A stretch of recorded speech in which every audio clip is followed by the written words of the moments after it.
તો બનાસકાંઠાના ઓગડ તાલુકાના વડા ગામમાં જાગીરદાર રાજપૂત સમાજનું ભવ્ય મહાસંમેલન યોજાયું અને સમાજમાં વ્યાપેલા કુરિવાજોને તિલાંજલિ આપી ઉદ્ધાર કરવાના ઉમદા હેતુથી નવું બંધારણ અમલમાં મૂકવામાં આવ્યું।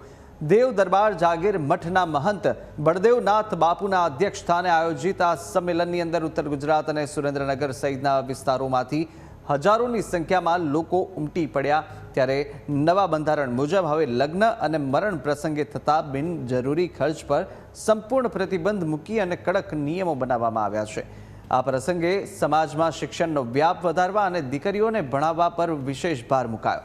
રાજપૂત સમાજના યુવાનોના હાથમાં હવે તલવારની જગ્યાએ પેન હોય અને સમાજ વ્યસન મુક્ત બને તેવો મક્કમ સંકલ્પ લેવાયો। 7 પરગણા વિભાગના લોકોએ એકતાના તાંતણે બંધાઈને સમાજના ઉત્થાન માટે આ ઐતિહાસિક નિર્ણયનો હર્ષભેર વધાવ્યો હતો। આ સમાજની અંદર જે કુરિવાજ નાબૂદી અભિયાન ચલાવવાનું છે અને આ સમાજના વિવિધ સંગઠનો, સામાજિક રાજકીય આગેવાનશ્રીઓ, વડીલો, હોદ્દેદારો અને ખાસ કરીને યુવાનો અહીંયા જોડાયા છે અને આવનારા સમયમાં આ સમાજ શિક્ષણ થકી ખૂબ આગળ વધે એના માટે ચર્ચા વિચારણા કરવામાં આવી છે।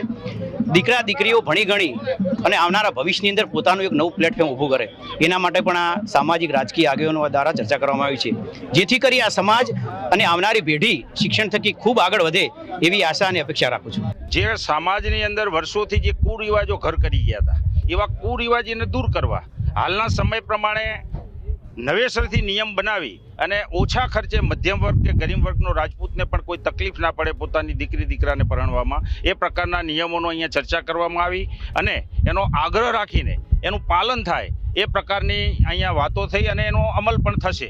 સમાજના છેવાડાના માનવી સુધી સમાજની સેવાઓ પહોંચે એ માટે સમાજનું સંગઠન વધારે સુદૃઢ કરી સમાજને શિક્ષિત કરી વ્યસન મુક્ત કરી અને આવનારા સમયની અંદર સમાજ પ્રગતિ કરે એ માટે સમાજના સૌ વડીલો, યુવાન મિત્રો સૌ સાથે મળીને સમાજ સુધારણાનું કામ કરવાનો સંકલ્પ થયો છે।